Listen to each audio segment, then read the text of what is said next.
All right, hello everybody. Of course, they put me after Sebastian. Like a round of applause for Sebastian and Bertrand. It's like coming to stand-up comedy every time I come to Harvest, and then they put me next. And it's like I've got this really technically, daunting presentation. So I hope my laptop doesn't crash. Hello, my name is George Agraz. I work at a company in Los Angeles called Onestop Internet. For those of you who don't know who we are a full-service e-commerce provider. We're a very early Orchard adopter. I believe it was 2011 or 2012 when we started working with Orchard. We've launched about 40 sites, I think, at this point on Orchard. We started, I think our first site was Babeland in 1.2 or 1.3. Our current platform is based on 1.9x. Last year we branded it as One-Stop Lightstorm because nobody knew what Orchard was, so we figured we'd brand it. And our latest version is 6.1, so we're very excited about that. So Orchard, for those of you who have worked with it as long as, either if you're new to it or if you worked with it as long as we have, it's really become a really versatile system. The content types are very malleable. You can create anything from products to forums to crazy content to blog posts, and then for whatever doesn't come out of the box, you have parts and fields that really let you extend and do some really crazy stuff with it. The shape template system is very versatile. It lets you take all this data that you've entered into the system and manifest it in hundreds of different ways, very custom ways, with the power of MVC and all that stuff. And then if that's not enough, you have this concept of layout alternates and shape template alternates, where you can have different HTML files using for different use cases, such as URLs, content types, widgets, so you can really do a lot of really cool stuff with it. And it's one of the things we love about Orchard. So as you can see, we've done a lot of crazy things with the content system over the years. All of these things are either a combination of out-of-the-box components or components that we've built. And all of this is managed in the CMS, so none of this is engineering time anymore, which is a big step forward for us. So there's some advantages in using the Orchard content system. It's very easy to create content through the admin UI.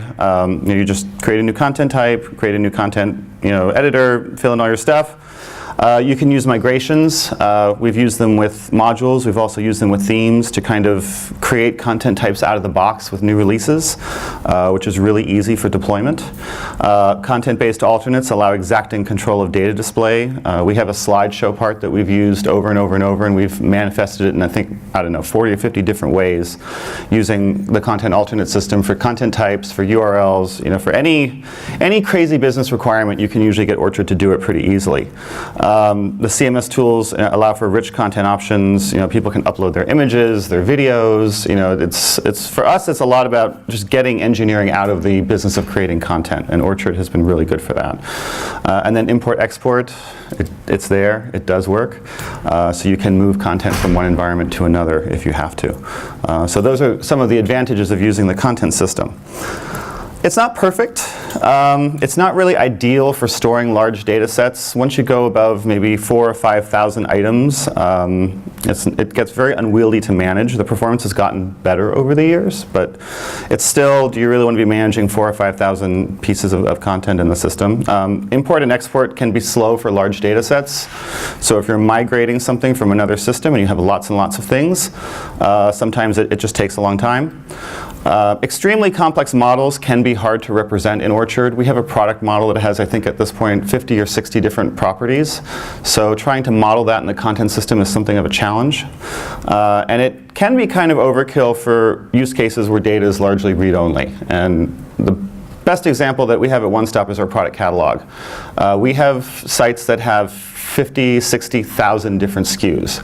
So trying to load all of that into the content system, we did try it once. It's kind of a challenge. It hasn't really worked out well for us, so we've ended up having to go a different way. So external data, hello from the outside. We think that Orchard is this magical thing. It's actually just an MVC application, so you can write a service that queries an external API, and we've done that. REST, SOAP, whatever you can get .NET to talk to, you can use to pull in external data with Orchard.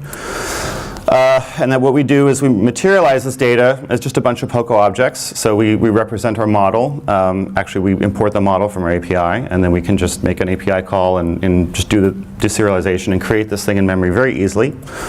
Data amalgamation and construction is all external. So we have a bunch of stored procedures and a bunch of, on our API that handles all that hard work of taking those 30 tables of our product model and turning it into something that, that we can actually work with. Data can be served through a cache layer for increased speed and performance. So we actually have, our API has its own caching system, and then the API client in Orchard also has a caching layer. So the performance is actually quite good for something that complicated, which is really cool. And this is how we do our product catalog. So this is, all of it is maintained in an external system, and then we have an API client that basically phones home and says, hey, I need product catalog XYZ, and it comes back in this giant JSON response, and then we serialize it and we pass it around. So, so what we've done in the past is we've basically created an MVC application inside of Orchard. We've used the Orchard controllers, which are very similar to basic MVC controllers. And then we have a service class that we would inject and just basically query the API. And then the controllers create a master shape as part of their response that has all the data bound to it. And then in this master shape, we have a bunch of calls to shapes inside it. So we'd have something like display, product picker, and then send the model into that shape. And that's what we've used for the last 4 or 5 years to create our PDP and PLP pages. And then I don't know, who was here last year in Spain? Who remembers my presentation? Because I was also first after the keynote. So I talked about, so we have all these, all these kind of nested shapes. They're kind of like, those Russian nesting dolls. And we have these, at Onestop, this idea of what we call actor shapes and carrier shapes. Actor shapes contain business logic. They contain client-side data bindings, and they generally, we like to keep those at the platform level, because as we evolve the platform and make changes to it, we don't want to have to keep chasing things through themes and chasing things all over the place. So the idea being that the actor shapes are pretty much something that no one would ever change. And then we have the idea of carrier shapes, which are kind of the structure of the page. They're kind of like the shelves that you would put the things in. So they dictate structure and layout. We try to keep business logic out of them as much as possible, and we're expecting that every site that kind of implements our platform is going to override these shapes at the theme level. So that's okay, because all they are is structure. So that's kind of the paradigm that we've been working with for the last few years.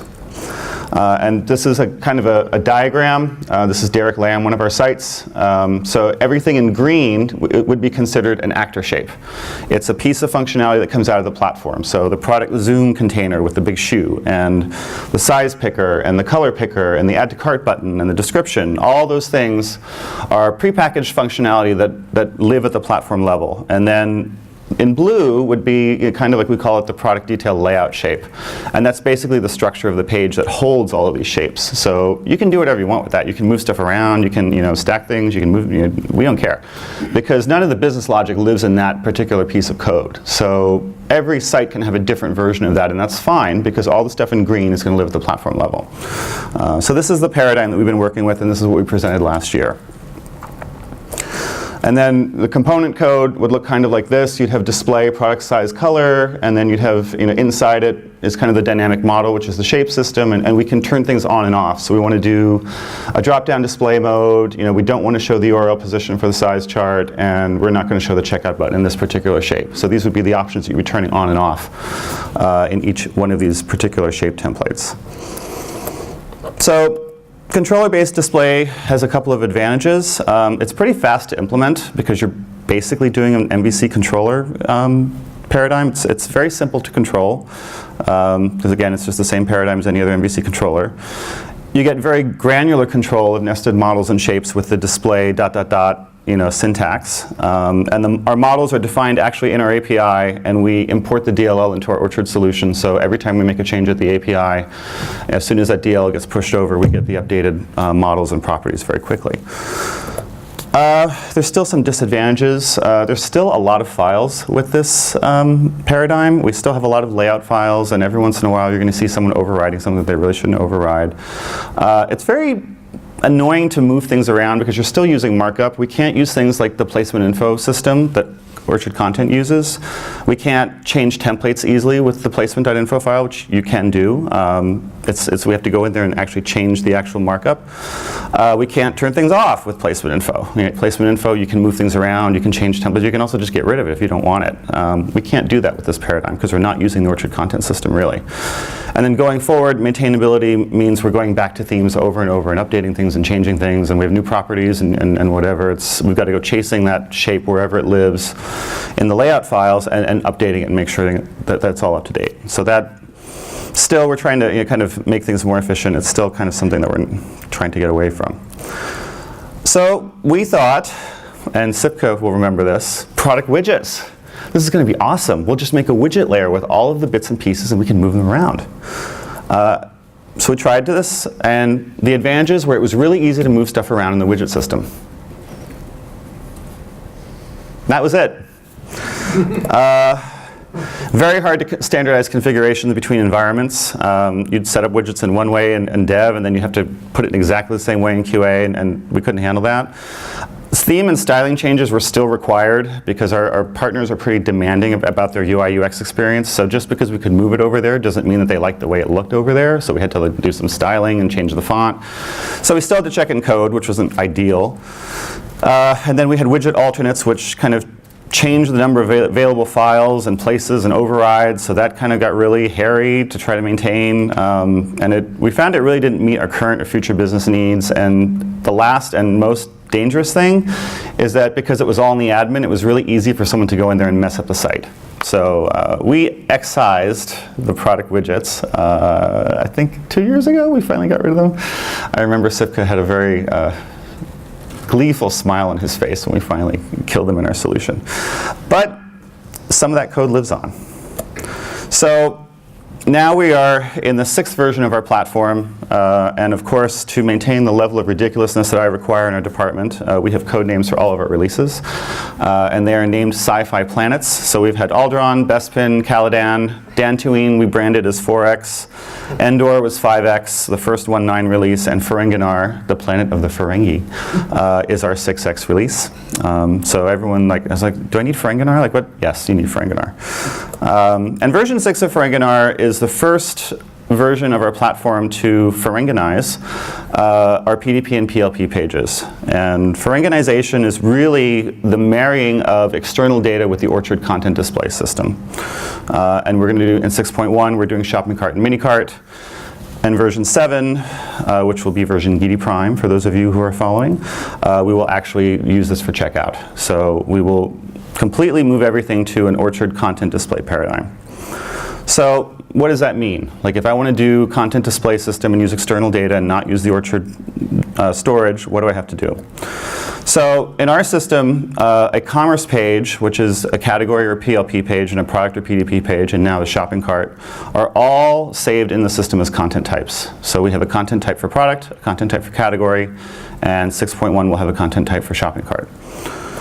And then all of these content types have fields and parts, like any other Orchard piece of content. So the out-of-stock functionality is now a field. I think they're all parts. A product name can be a part. Product price can be a part.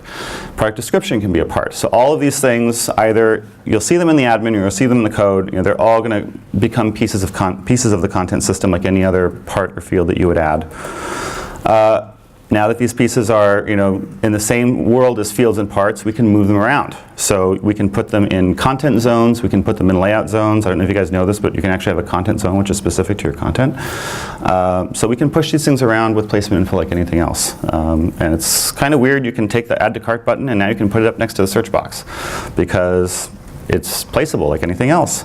Layout zones, like any other Orchard site, are defined in layout, and then the content zones are defined for each of the product and category shape templates. Like I said before, everything is now driven by Placement.info, so we can swap templates, move them around, suppress them, push and pull them like anything else. Very, very cool. And then, so the one thing that we lose when we do this is that we no longer have an instance of every shape with the display dot blah blah blah nomenclature. So we needed to find a way to have that control of all of these things now that they're floating around in the system. So we actually add a shape table provider class to every theme, which is a first for us. Generally speaking, we don't check in compiled code to themes, so we've kind of broken our paradigm a little bit here. But this is the only way that we can actually change the options now on these specific shapes and turn things on and off, and I'll show you guys how that works in a minute. So that's the one thing that we're a little bit uncomfortable about, but we think it's worth it for the amount of flexibility and versatility that this system provides for us. So powering Ferenginization, if you're going to Ferenginize anything, we start still with the controller. We scrape the URL parameter and for the PDP and PLP page that we're going to run. We have a product and category content type that's defined in the database. So we use a lazy content field to query the API and create the content object in memory.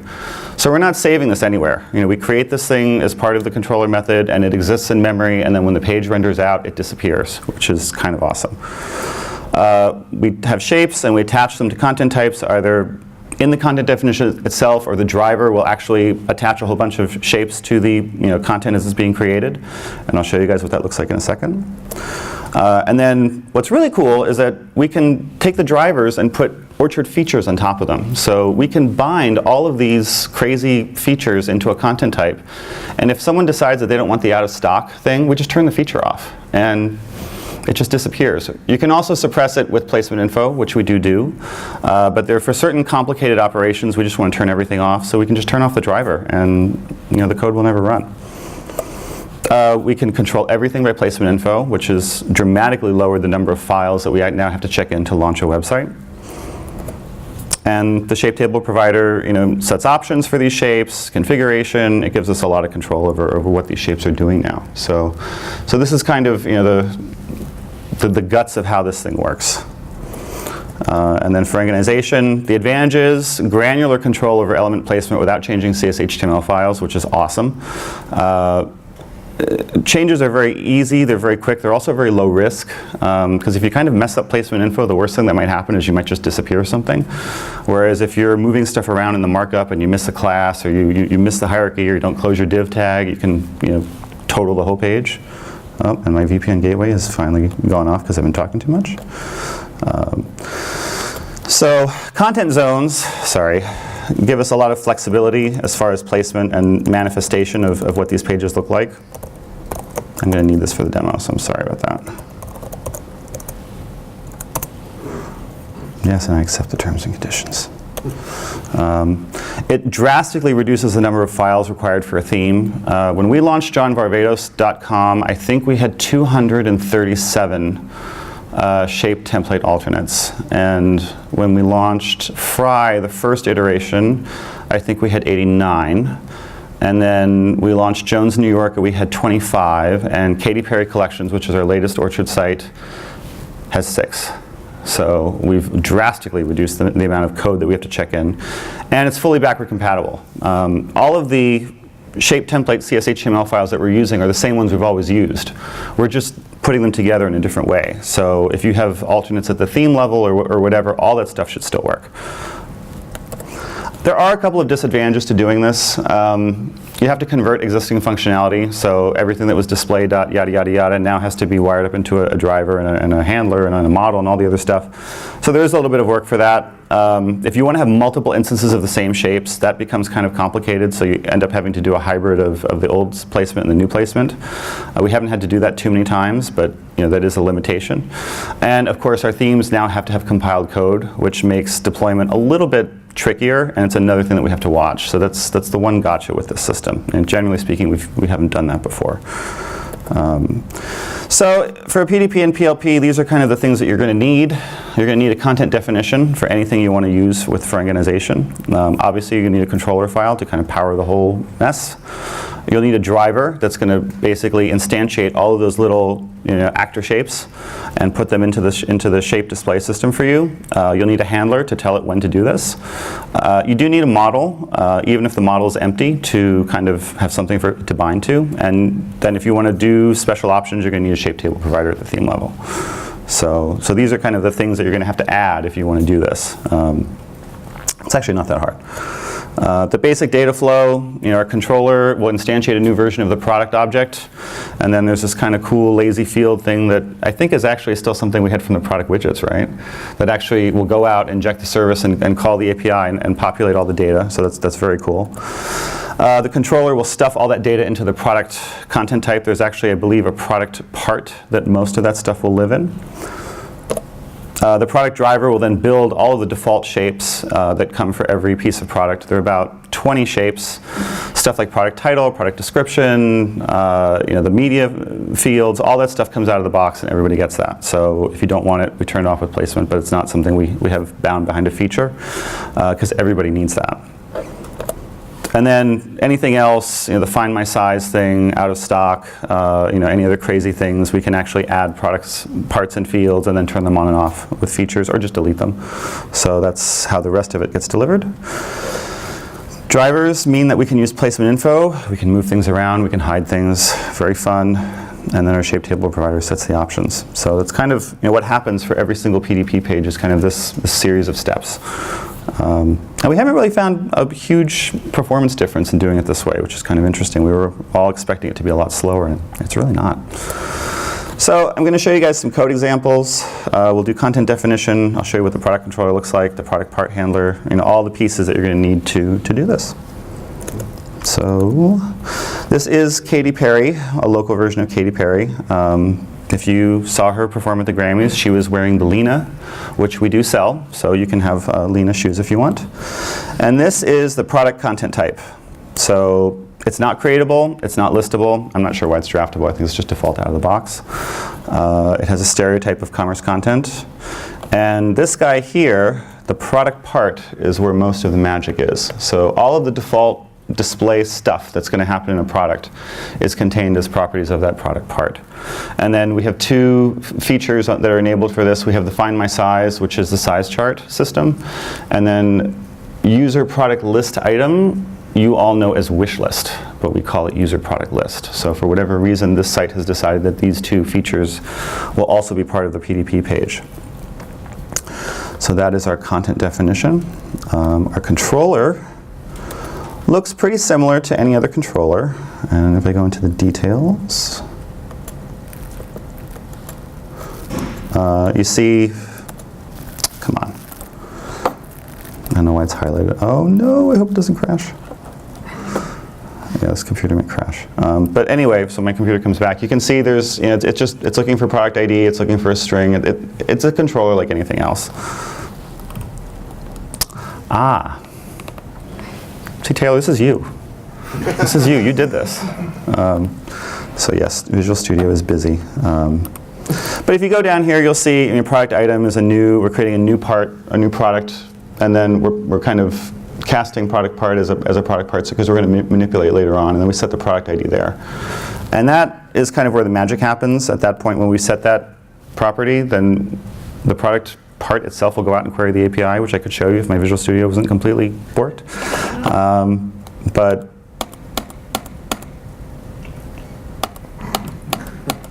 ha ha ha, very funny.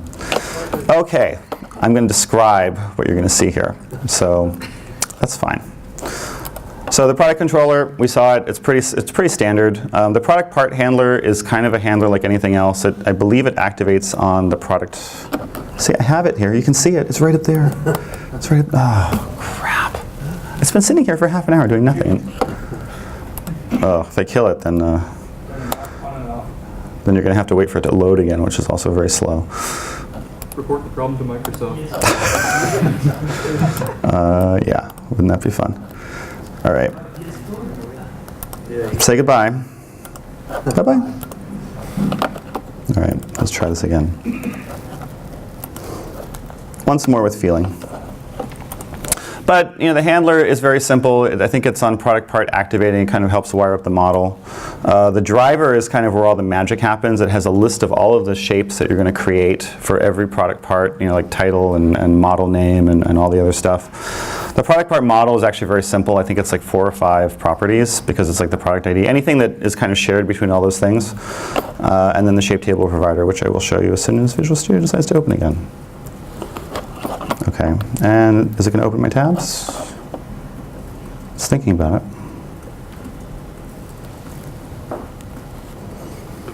It's thinking about it. See, this is what happens when you tell IT, oh no, I don't need a good laptop. I'll just take the one that nobody else wanted.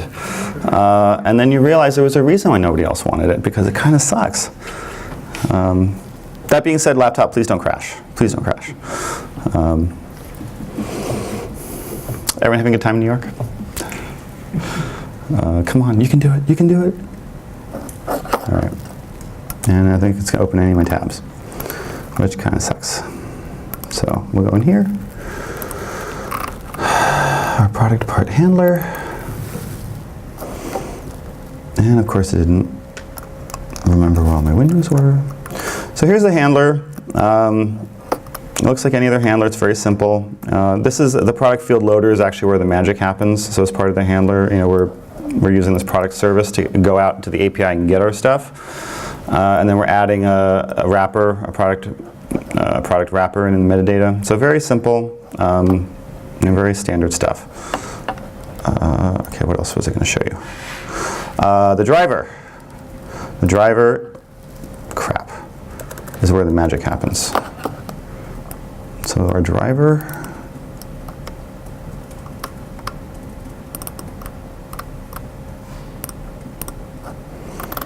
so in our driver, we have all the standard stuff. And then here you can see all of the bits and pieces we're adding to our product part. So we have details, layout, media, media main. All of these things are the old CS/HTML files that we've been using for years. And we're just binding them as part of this kind of product content that we're creating on the fly. And there's a whole list of them. It's really easy to add them. So if we decide to break up, we have product actions, which is like add to cart, customize, all the other stuff. As we add more stuff, all we have to do is just add to this list, and it will just pop up. It's very cool. What else was I supposed to show you? The model. The model is not that exciting, to be honest. The model. A lot of the models that we have models for a lot of the different things, like you'll see cart result, order item. So here's our product model. Just got a bunch of strings. I mean, it's pretty much, this is maps to a lot of the data that comes out of the API. We have some models like product color. There's a couple in here that are really just empty. You just need a model, otherwise the shape system gets very upset. But if you do have stuff that you want your shapes to look at, this is a good place to put stuff. So the model, we get that functionality, which we didn't have before. And then the last thing I believe is the shape table provider. So in every theme now, we'll go into our themes. And for Katy Perry, I have the shapedata.cs file. And in here, like in the product, you have for build or describe, you basically put the name of the shape you're going to control, and then like here, so we have an option for drop down for the product list filter. We don't want drop down, so we set it to false. And then we have an option where all of these are for the filter packs on the side of the PLP page. We want them all to collapse, so we can just set collapse to true. And all of these things, the shape templates will pick up as part of the model and turn markup on and off in the code. And then if we go down to product, which is down here somewhere. Oh, it's not here. Maybe we haven't done anything. And then like product size chart, we changed the title to size guide. We don't want to call it size chart. Product suggestions, they want the caption to be, you might like this, so we change it here. So these are all of the options that you can set for all these little bits and pieces that are now part of our content system. And again, this gets compiled into the katie.dll and deployed with everything else. So it's one more thing to manage. But it's kind of cool because all this stuff gets checked in. So we have a lot of issues where we do stuff in the content system and then someone doesn't transfer it to live properly, or they do it in live and it looks different on stage and the partner gets all annoyed. So checking all this stuff in makes it really easy to deploy stuff across environments. And it's kind of something that we're trying to do more and more for stuff that's really important, like the captions on the site. So that's all of the bits and pieces that you're going to need to Ferenginize all your stuff. Demonstration. Okay, this is where the rubber meets the road. So we're going to do a placement info and a shape table provider. So I'm going to go into my placement info file for Katie, and I'm going to do something very dramatic. So under the product part placement, this is all of the placement. So all these little bits and pieces, my product layout, image view, these are all the placement info information for that. So I'm going to take the size and size chart, and I'm going to flip them. You guys ready for this? So instead of 6.5, I'm going to make it 5.5. I'm going to save my file. And I have here the size chart, and then the size picker. And I'm going to reload. and hopefully it doesn't crash.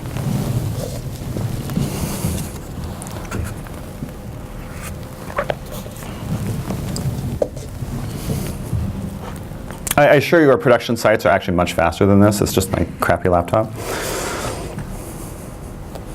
And I think actually I've been sitting here so long that the Orchard application itself has actually gone to sleep. And now the size guide is up here, and the size picker is down here. You're all stunned in amazement. I'm going to undo that. Watch this. Actually, I'm going to do something even crazier. I'm going to take the size chart, and I'm going to get rid of it. I'm going to reload. Shazam, it's gone. I didn't check in a CSHTML file. I didn't mess up the markup on the website. I didn't have to use CSS display none. It's just gone. So Placement.info, and the other pillar is our shape table, or shape data CS. So I'm going to do something nuts. I'm going to change a caption. So we have in our navigation search, we have a text. If I go in here, searching for your soulmate. I don't know if you guys can see that. And I'm going to change that to something crazy. I'm going to change it to searching for your shoe. I'm going to save it, do a quick rebuild, or not so quick as the case may be in this computer.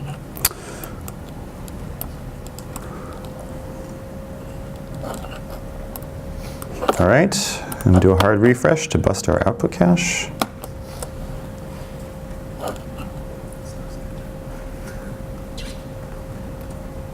I'm going to wait patiently as my laptop considers what it's about to do.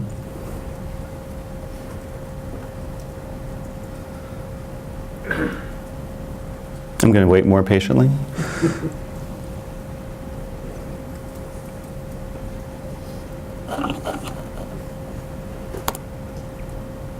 And I don't think it busted the output cache. Let's try this again. It worked last night.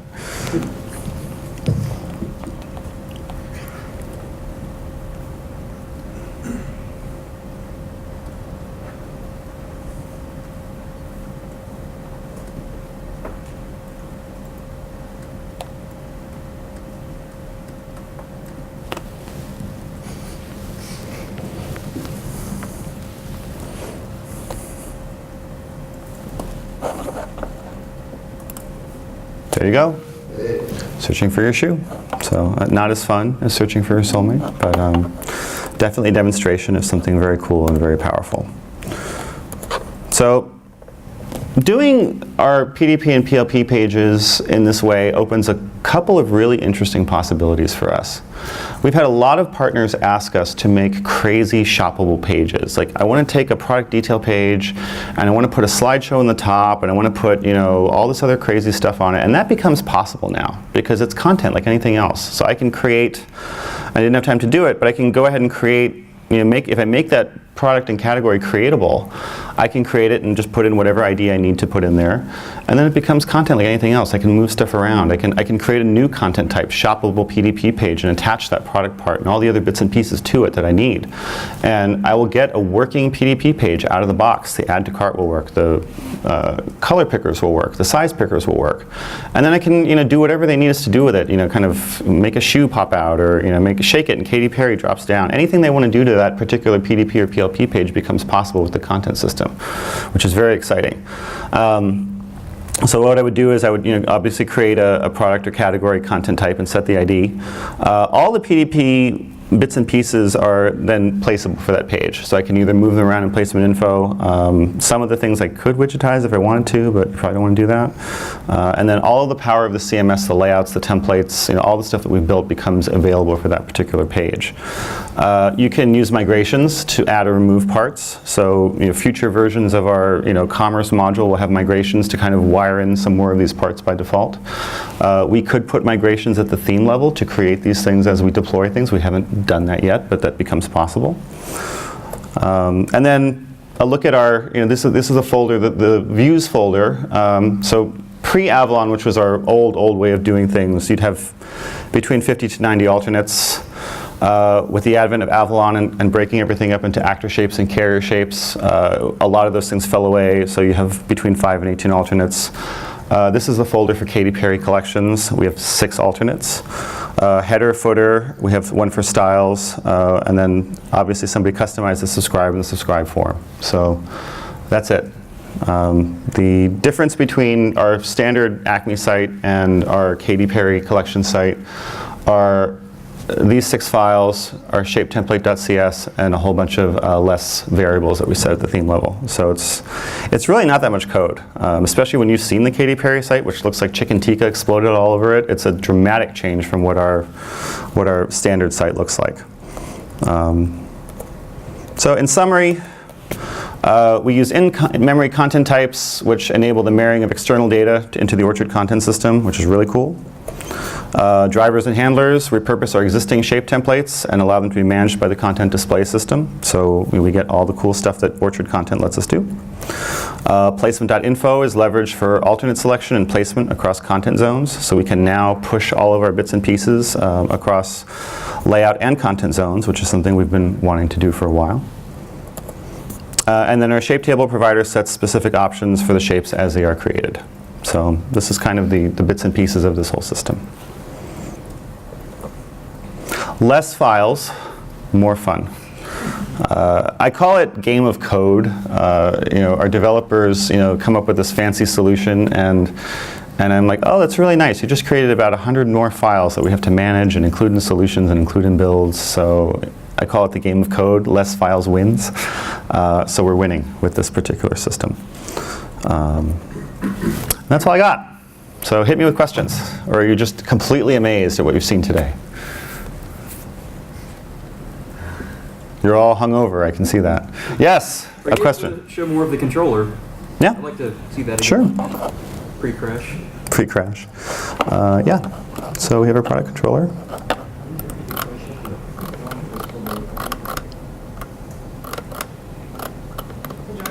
Yeah. He wants to see the product controller. So we'll go into our product controller. And the PDP is driven by the detail method. And it's really zoomed in now, so I hope you guys can see this. So here we're creating our new product content type, or content object, and then we're casting the product part so we can play around with it, and we're setting the product ID. And in the model, I think it was in the model, you actually see there's a loader that will actually go in and instantiate the product service and pull all the data and stuff it in there. And then this is really mostly just kind of housekeeping. If the product comes back as null, you put in a bad ID, we didn't find it, so we return a that wasn't found. And if we have a color ID, which means that you've actually asked for a color ID in the URL, sometimes people just have a product ID, sometimes they have a product color and size combination that they want to see. We just kind of set that, same thing with the size. We have something that Bertrand lovingly refers to as view state, called page data, where we have a big block of JSON at the bottom of the page where we have a lot of our product data, so we can pick it up in our view model very quickly. So we set a bunch of page data variables as part of the controller. And then, basically, if we have a category ID and we need to load the category information, like the name or kind of the list of products to do the next previous buttons, we do that here. And all this stuff is pretty much housekeeping. We're going to get a list of products if we have to do next previous. And then the fun part is down here, the product shape. So we just call build display for our product item, which is the content item, and just set a couple of variables. And then we add an alternate in case someone wants to do something crazy. We have a whole bunch of product displaying events. So we have a bunch of features that are kind of sitting there waiting for someone to display a PDP page. Like we have something called Shop Runner, which adds a whole bunch of shapes to the page. It's going to actually inject stuff now into the content system for the Shop Runner login page, all this crazy stuff. So basically, the controller says, "Hey, I'm displaying a product detail page," and all the handlers are like, "Ah, you're displaying product detail page. I've got something for you." So we call that, and then if there's a category attached, we do a couple of little things to make display of the category information. We set some metadata, and then we return the shape result. So it's mostly, there's not a lot of magic involved in the Ferenginization of it. It's all the other stuff that happens around a PDP page that's all still there. But it's, yeah, it's kind of, again, game of code. Less code wins. Next question, yes, in the front. So I'm asking like a question that's specific to like our business needs. So like when you're setting up, like following this model, and you are setting all of the specifics and the theme, if you're like my company, we've got a bunch of different sites that we want them to be able to control. Yep. Turning that on and off. Yep. Like what would be your additional step to like, instead of doing the false in there, like what would you add to that theme to let them control that? That would be, the context system. yeah, that would be the shape table provider file. So this is our theme for Katie. Yeah. And it would be this file right here, shapedata.cs. Okay, that's So- where you're passing in. Yes, so all of these are specific to that site. Okay. So these are all options for Katy Perry collections that they have chosen or added or we have done for them. Yeah. So how would you allow them to? Oh, like in the admin? Yeah. Oh, we didn't do that. But that's what I was wondering. You could do that. I mean, there are a couple different strategies for that. One of the things you can do is we have something called commerce settings. Like we have a settings object that we persist with all the other site settings. So some things you can push more and more stuff into there, and then either pull it out in the controller. You can pull an instance of the content settings object and then stuff all the stuff in there, or you can wire it up in here. You can actually just ask for it to inject content settings or commerce settings for you. Generally speaking, we try to avoid that because we have a lot of, shall we say, users of different technical ability that are in the admin. And we had someone actually change the pagination for the content system, and they didn't realize they also changed it for the PLP page. So instead of loading 12 products on the PLP page, they were loading 30 products on the PLP page. And that caused some of our performance metrics to go. So as soon as we saw that, we're like, so yeah, and we generally speaking, and then we're deploying, because we deploy across 4 different environments, and then the deployment to our live servers, sites have anywhere from 2 to 25 different webheads. So keeping all that stuff in sync, even if it's a common database, becomes a challenge because you've got session state and application shell information across all these different computers. So the more stuff we can check in, generally speaking, the happier that we are. But you could do that. You could just, in our commerce settings screen, you could just extend that to put, and we do have some things like captions and some things that we do let people change. And then you could just wire that in either to shapetable or shapedata.cs or the actual controller to just pull those values and then stuff them into where they have to go. So it's definitely a strategy you could use. Next. Yes? So people don't maintain the product catalog from within the admin? There's a separate admin for that. We have an admin system that is lovingly called the blue menus because the menu on the top is blue.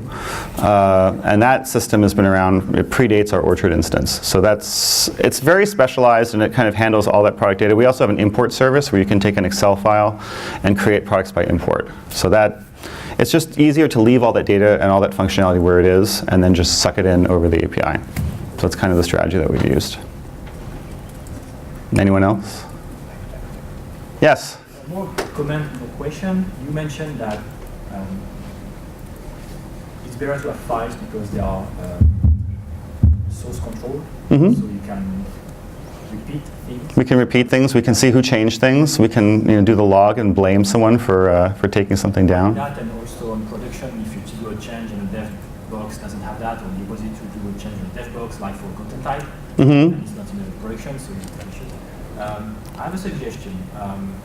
Because we can't do all the things from the admin using recipe files. Maybe we should have something like migrations, but with recipe files, so you could repro the setup of a site, not with migration files which are compiled, and it's harder to configure fields and data and everything, but with recipe files, like from 1 to 2, 2 to 3, 3 to 4, and so on, recipe file executing model changes, adding fields, removing fields, things like that. So even if a new dev box, when you start the app, it will reconfigure everything in the database of your dev box. That'd be very cool. So I think that's really easy to Yeah. Yeah, I mean, this is actually a fairly new technology for us. We've only launched 2 sites with it. Jones, New York, which went out in November, and then Katy Perry Collections. And we have 3 more sites kind of coming behind this. So that it's definitely something I think that we would look at as far as ongoing maintenance, because as people change things, then what was all compiled code before is now this hybrid of content definition and compiled code, so we have to figure out a way to keep that in sync. Definitely recipes would be a cool way to do that. So, any other questions? You're all asleep? You're all hungover? All right, thank you very much.